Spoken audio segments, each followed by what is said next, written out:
여러분은 맥주 하면은 무엇이 가장 먼저 떠오릅니까? 맥추감사절을 하면은요, 우리나라는 보편적으로, 아니 세계의 많은 나라는 공통적으로 이 보리를 생각할 거예요.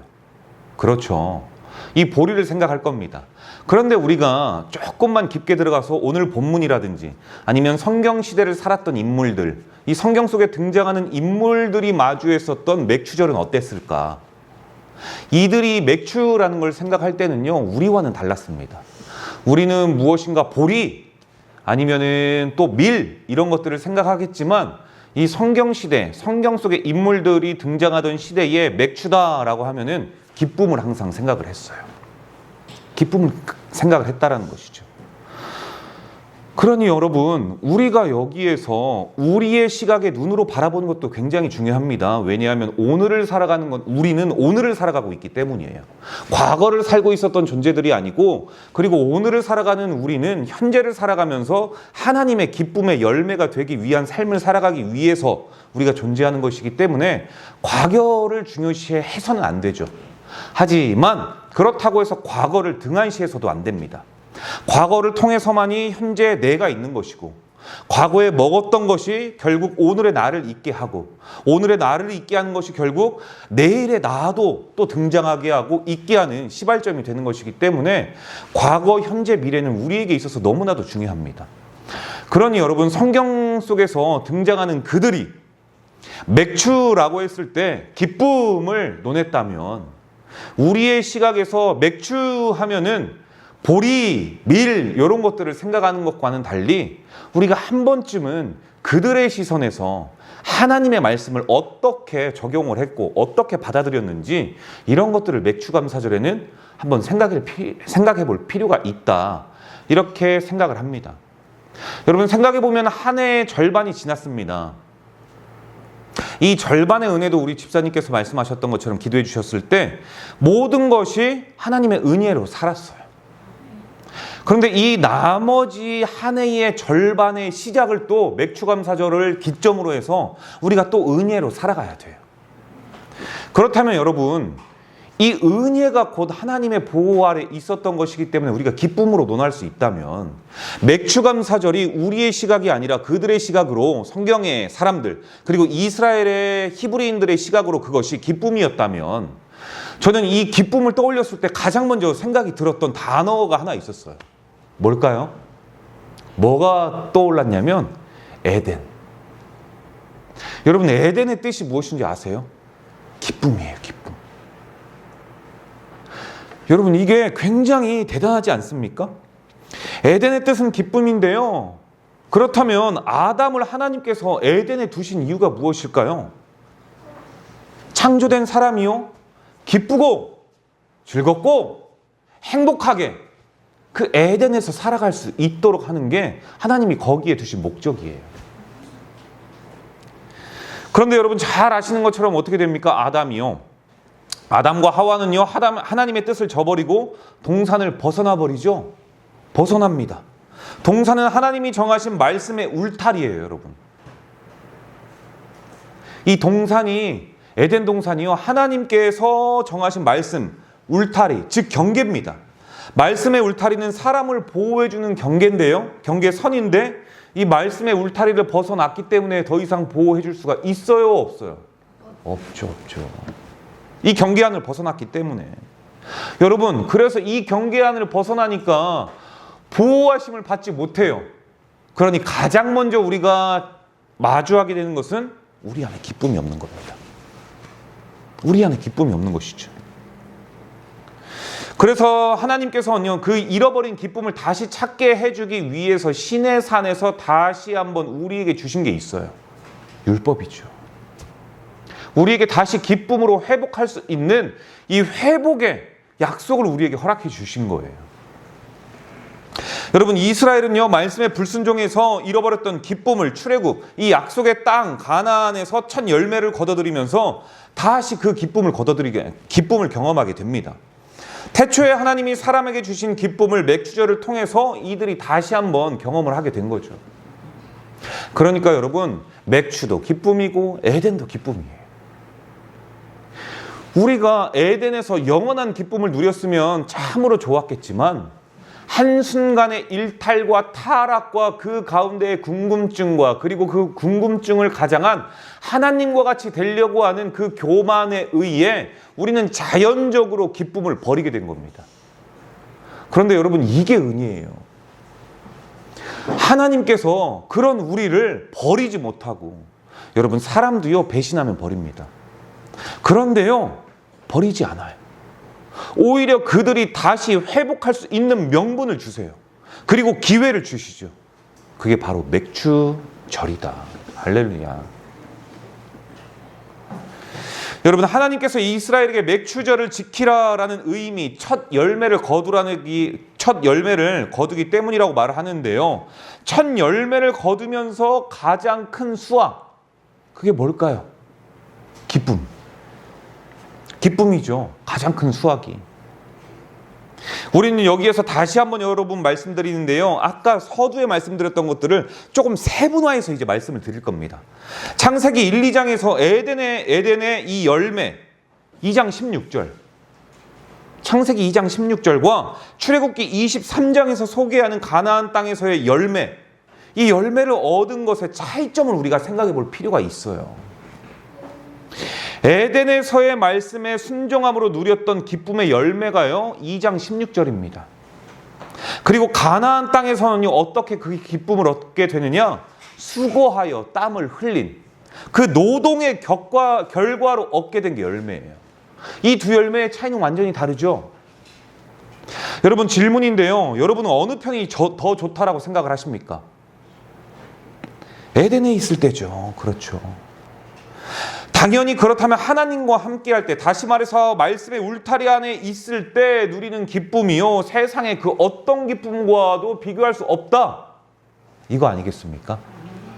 근데 여러분들은 왜 아멘은 하셨는데 말씀의 울타리의 기쁨보다는 세상의 이 울타리의 경계에 넘어 있는 것들을 더 소원하고 더 좋아하십니까?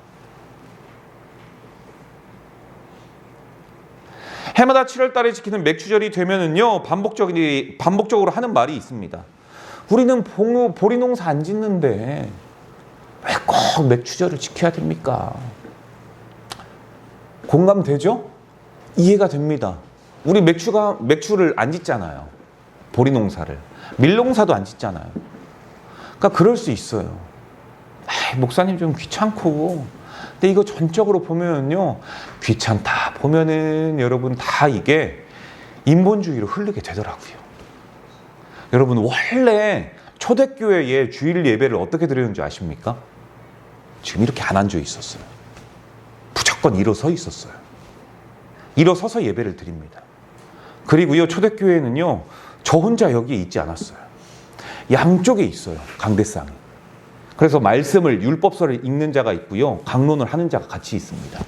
그리고 회중들은요 한 2시간 반 동안 서 있는 거예요, 예배 드릴 때. 지금이니까 우리가 약식으로 이렇게 드리지. 그게 어디의 예배냐? 그 정통을 고수하는 게 동방종교예요. 동방종교회, 우리가 들어봤을 거예요. 이스라엘 정교회, 그 다음에 러시아 정교회 해가지고 모스크바 앞에 큰 이렇게 성전 같은 거 하나 있잖아요. 그게 여러분 동방정교회예요. 그리고 전주에도 가면 있습니다. 그리고요 여러분, 여기에서 이제 분할해서 나온 게 1054년에 예전에 말씀드렸죠. 필리오케라는 이 헬라어 하나 때문에 분할해서 나온 게 지금의 천주교입니다. 천주교에서 분할한 게 우리고요. 그러니까 이 모든 것들을 우리가 기독교라고 이야기를 하죠. 어쨌든 여러분, 우리가 중요한 게요, 모든 게 편하자고 이야기를 하다 보면은요 예배도 점점점 편하게 되는 거예요. 성례 예전이요 점점점 축소가 되고 간소가 되는 거죠. 여러분, 적어도 하나님께서 맥추절을 지키라고 하신 의도를 제대로 파악하고 있지 못하기 때문에 우리가 인간적인 생각으로 들어가자라는 것들이 굉장히 많습니다.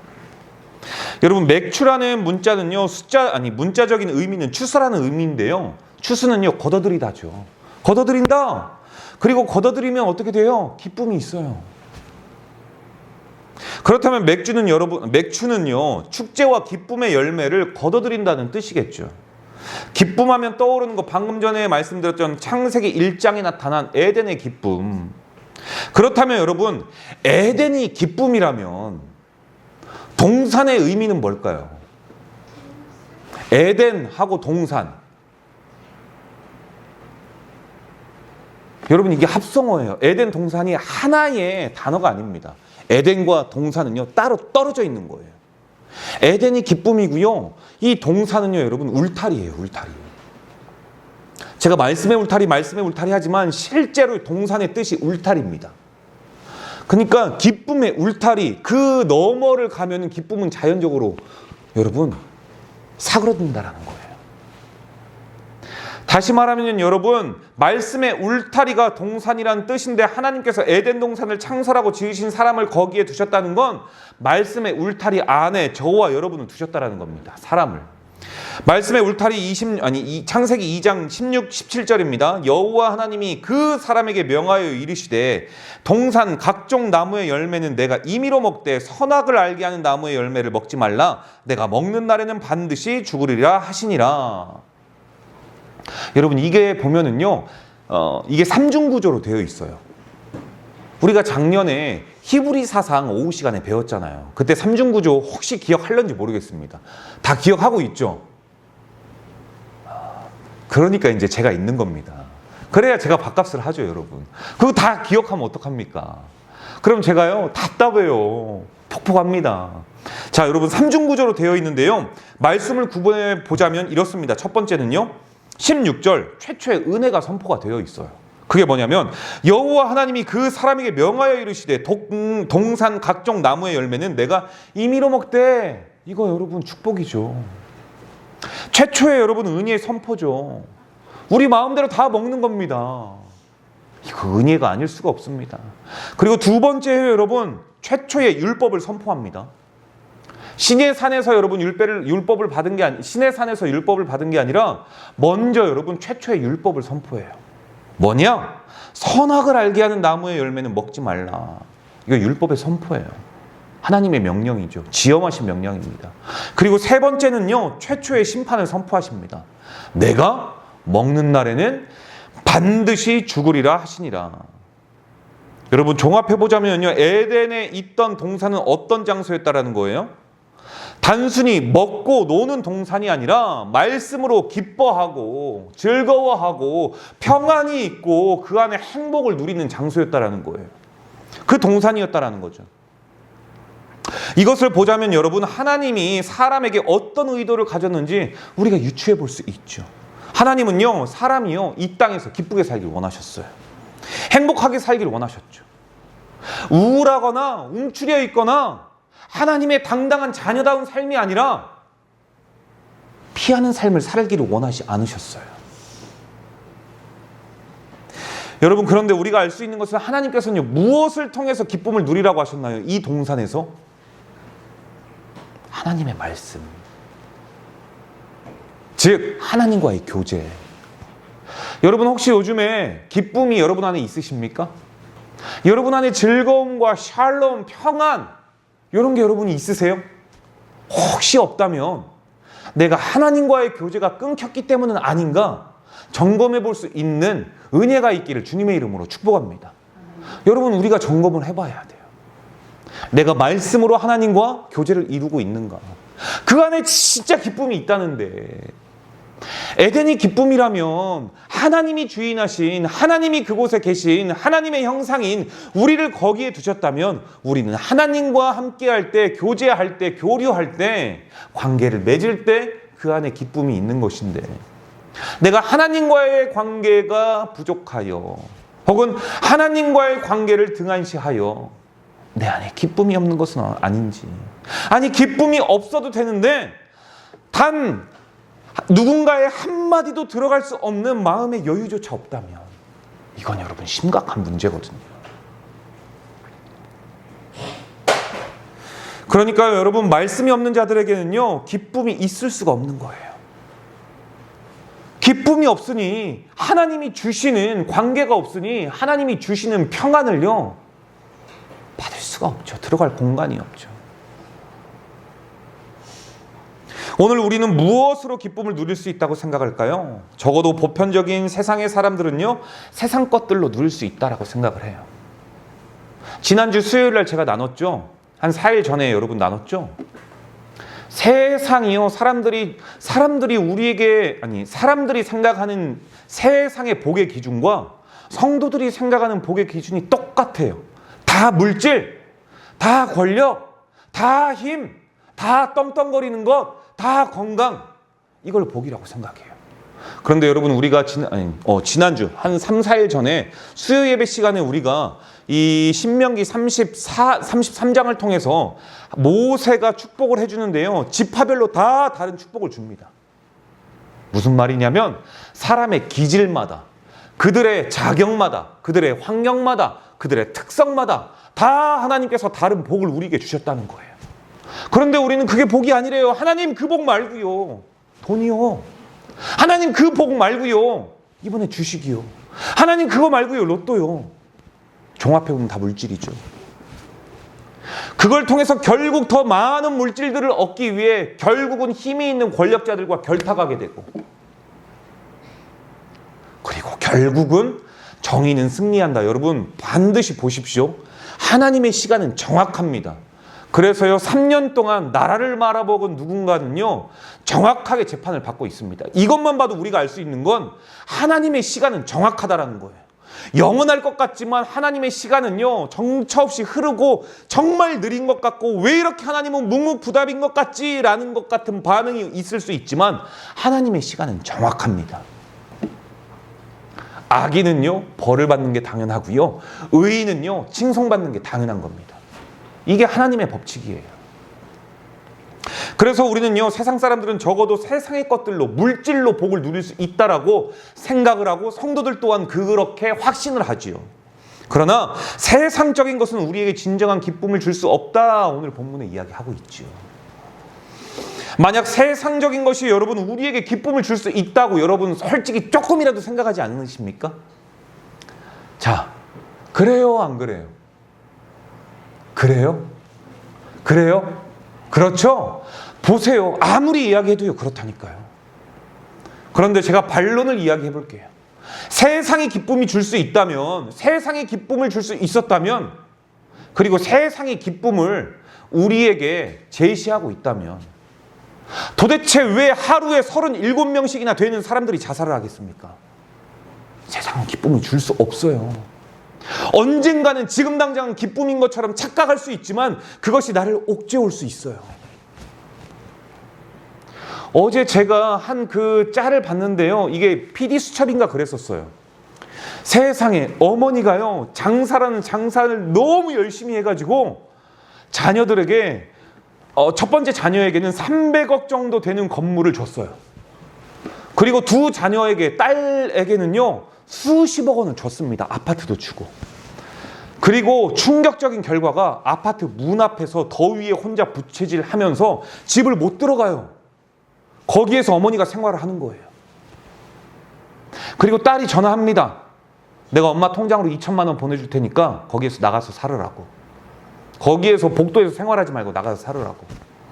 엄마가 수십억을 주고 수백억을 주고 그렇게 너희들 때문에 금지옥역 고생하면서 키웠는데 다가오는 거는요, 버려지는 것뿐이었어요. 여러분, 이게 세상이 주는 기쁨이에요. 이게 세상이 주는 기쁨의 결과예요. 돈 벌 때는 몰랐겠지요. 내 자식들 오냐오냐 키우면서. 그런데 결국 받게 될 게 이런 푸대접이라는 걸 몰랐겠죠. 돈을 벌 줄은 알았지만 어떻게 활용해야 되고 어떻게 써야 되고 어떤 성품을 가르쳐야 되는지 예수는 몰랐다는 거 아니겠습니까, 여러분? 예수를 알았다면 그럴 수 없죠. 예수 믿는 자라고 하면 더 문제입니다, 그게, 여러분. 그렇죠, 여러분. 그러니까요, 여러분, 세상이 주는 이러한 결과의 말로 자살, 기쁨 줄 수 없다는 거예요. 하나님은 사람을 본래 당신의 형상대로 창조하셨다라고 성경은 말하죠. 그리고 나서 가장 먼저 하신 일이 복 주신 일인데 그게 1장 28절이에요. 창세기. 가장 먼저 주신 복, 여러분, 말씀으로 교제하도록 하신 복입니다. 어느 날 사람은요, 뱀의 미혹을 받아가지고 말씀을 잃어버리고 하나님의 형상도 잃어버리고 그렇게 잃어버리니 결국 하나님과의 교제는요, 단절됩니다. 단절되죠. 그 결과로 말씀 대신 죄와 동행하며 악한 사단마귀처럼 삽니다. 그리고 자기 동생을 죽여버리잖아요. 여러분, 그러니 말씀의 울타리를 벗어나니까 이런 일들만 있는데 그 안에 무슨 기쁨이 있겠습니까? 무슨 자유가 있겠어요? 이런 역사적인 사실을 보면요, 잃어버린 하나님의 형상과 인격을 회복하는 방법은요, 세상에 절대 있다 없다? 없다. 말씀은 대답은 막둥이처럼 잘하시는데 아까 그러셨잖아요. 세상의 물질이 기쁨이다. 대답은 잘해요, 우리가 막둥이처럼. 그렇습니다. 여러분, 회복하는 방법 딱 하나예요. 말씀입니다. 말씀. 세상의 것 버려라. 여러분, 그런 거 아니에요.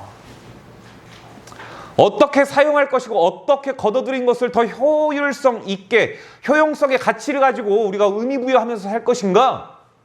말씀을 보면서요. 여러분, 예수님께서 요한복음 14장 27절에 이렇게 말씀하시죠. 평안을 너희에게 끼치노니 곧 나의 평안을 너희에게 주노라. 내가 너희에게 주는 것은 세상에 주는 것 같지 아니하니라.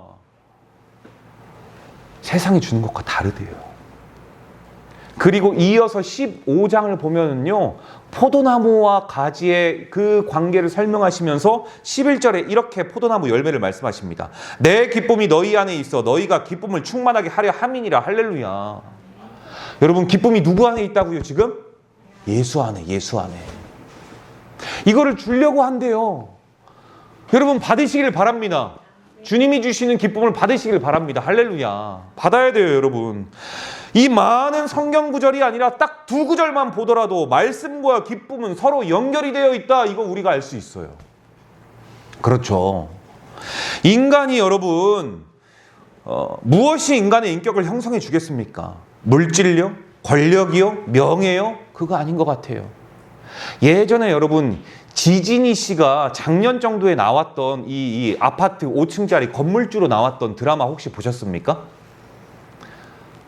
여기에다가 뭐 이렇게 문신 있고 그 김아들인가라와 이혼을 해가지고 나오는 그런 내용인데요. 거기에 갑자기 일확천금을 번 사람이요, 이 5층짜리 아파트에 사는 사람들 집 앞에 무단으로 계속 람보르기니인 것 같아요. 그 차를 막 주차를 해요. 주차를 잘 해놔도 이거 안 되는 건데 주차를 세대가 빠져나가지 못하게 막 횡으로 막아놓고 그렇습니다. 그래가지고요, 이 집주인한테 연락을 해가지고 도저히 우리가 안 되니까 당신이 좀 이야기를 해달라. 막 전화를 했더니 이 람보르기니 주인이 나오는데 여러분, 이 막 목에다 막 그 쇠사슬 체인처럼 생긴 금에다가 옷은 쫙 달라붙었는데 가슴과 배는 이만큼 나와가지고 바지는 청바지 스키니 이렇게 입고 팔찌 막 이만한 거에 문신 막 이렇게 하고 와가지고 당신이 연락했어. 지진이 씨가 팔을 확 꺾더니 돈을 급하게 벌은 거 내가 알고 있다. 당신이 로또로 번 것 같은데 돈을 귀하게 쓸 줄 알아야지. 벌었으면 제대로 사용할 줄 알아야지. 여러분, 이게 무슨 말이냐면요, 물질이 그 사람의 인격을 형성해 주지 않는다라는 거예요. 갑자기 일확천금과 힘과 권력과 명예를 얻었는데 그 사람의 여러분 인격을 형성해 주는 게 그게 아니더라는 거예요. 성경이요. 제 이야기가 아니라. 잘 생각해보면 이런 것들은 결국 여러분 영적인 것들이 아니지요. 육적인 것들입니다. 적어도 우리에게 성경적인 지식이 조금만 있다면 사람이 어떻게 해서 타락했는지, 또 어떻게 해서 기쁨을 잃어버렸는지 우리 알 수 있잖아요. 말이 필요 없습니다, 여러분. 말씀을 잃어버림으로 인해 가지고요, 사람은 타락하게 되어 있어요. 말씀을 잃어버리는 순간 사람은요, 기쁨이 상실되어 있습니다. 상실됐지요. 그러니 만약 우리 안에 기쁨을 회복하고 싶다는 욕망이 일어난다면 회복하는 길은 오직 하나, 하나님의 말씀뿐임을 믿으시길 바랍니다. 이 말씀을 반대로 뒤집어 본다면 말씀이 없는 자의 삶은요, 하나님의 형상이 없다는 거예요. 즉 사람이 아니문이다, 여러분. 사람이 사람인 이유는 하나님의 형상을 닮았기 때문에 사람인데 하나님과의 관계가 끊어져 버린다면요, 여러분, 정말 동물만도 못하는 짓을 행하죠. 어떻게 국민 앞에 총을 듭니까? 장갑차로 뭉개려고 합니까? 이거 여러분 사람다운 짓 아니잖아요. 사람임을 포기한 짓이죠. 어떻게 사람을 연쇄살인을 합니까? 우발적으로도 안 되는데 연쇄살인을 합니까? 이거 사람이길 포기한 거죠. 어떻게 사람이 평생을 모은 돈을 아무렇지 않게 전세금으로 해가지고는 수백억 그냥 들고 나릅니까?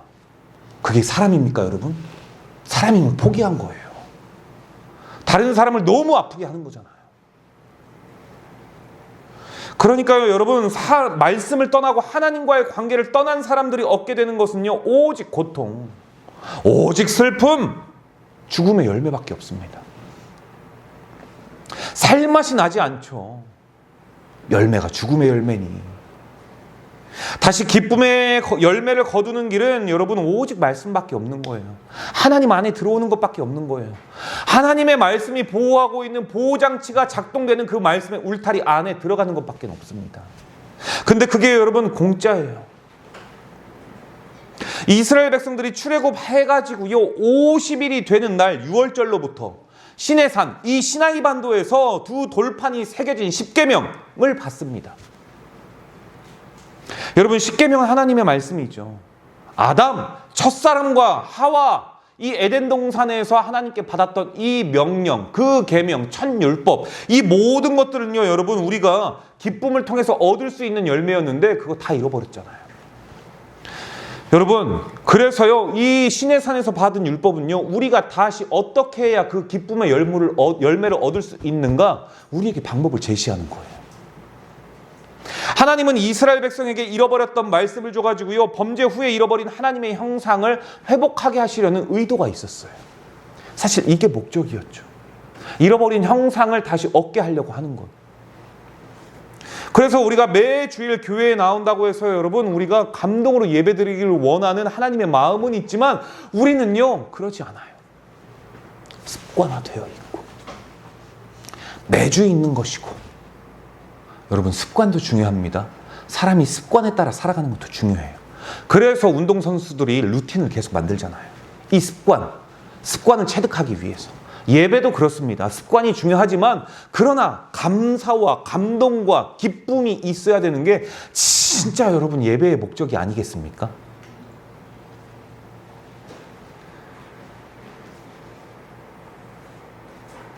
여러분, 우리가 매주일 교회에 나오는 건 감동을 받기 위해서인데 사실 여러분 하나님의 말씀을 제대로 들어야 우리가 말씀의 기쁨과 감동이 있거든요. 그런데 여러분, 하나님의 말씀을 아무나 들을 수 있는 건 아닙니다. 세상에는요, 두 부류의 사람이 있어요. 하나님의 말씀을 들을 수 있는 선택된 사람, 하나님의 말씀을 들을 수 없는 보통 사람. 그렇다면요, 여러분들은 누굴까요? 하나님의 말씀을 듣는 특별한 사람이에요. 왜냐? 성경 자체가 특별 계시이기 때문이죠.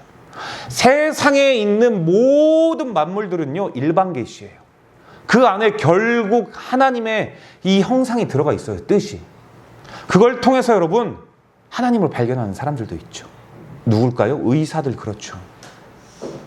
신의 영역이다 라고 이야기하는 것들.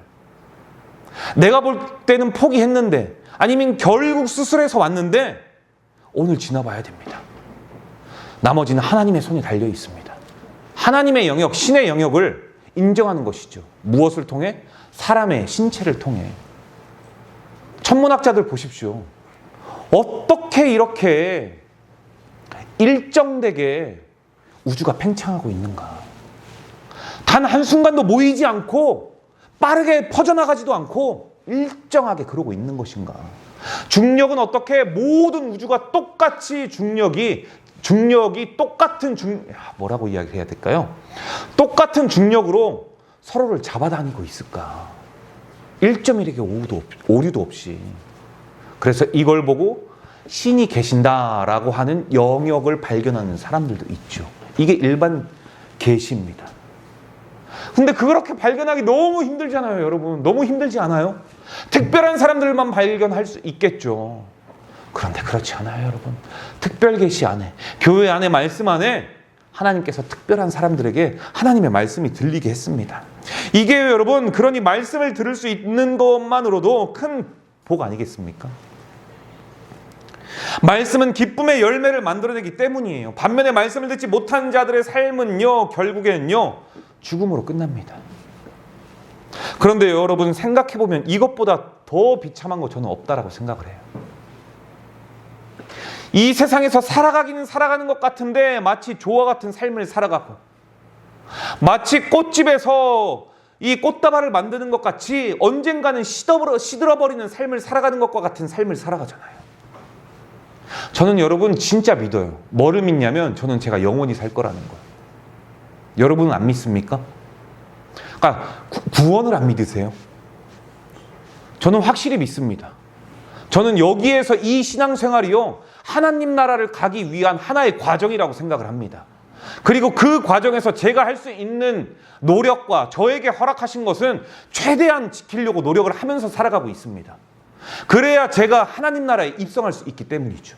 제 노력이 아니라, 제 능력이 아니라 그분이 저에게 허락하여 주신 사명을 통해서 결국 그것을 이루어냈을 때 저는 이 땅 위에서 삶을 통해서 저 나라에 들어갈 수 있다는 이 구원의 확신이 있어요. 이거 없으면 우리는요, 죽고 끝나는 인생이에요, 여러분. 그렇다면 여러분, 또 이런 게 있습니다. 말씀을 듣지 못하는 사람과 듣는 사람 두 부류가 있다면요, 이걸 반대로 이야기를 해보면 맥추절을 지킬 수 있는 자가 있고 맥추절을 지키지 못하는 존재가 있다는 거예요. 그렇다면 누가 맥추절을 지킬 수 있느냐? 그건요, 첫 열매를 거둔 자만이 지킬 수가 있습니다. 맥추절은요, 여러분, 소출을 거둔 자, 첫 열매를 가지고 하나님 앞에 나오는 거예요. 첫 열매를 거두지 못하는 자는 지키고 싶어도 지킬 수 없는 절기가 맥추절이에요, 여러분.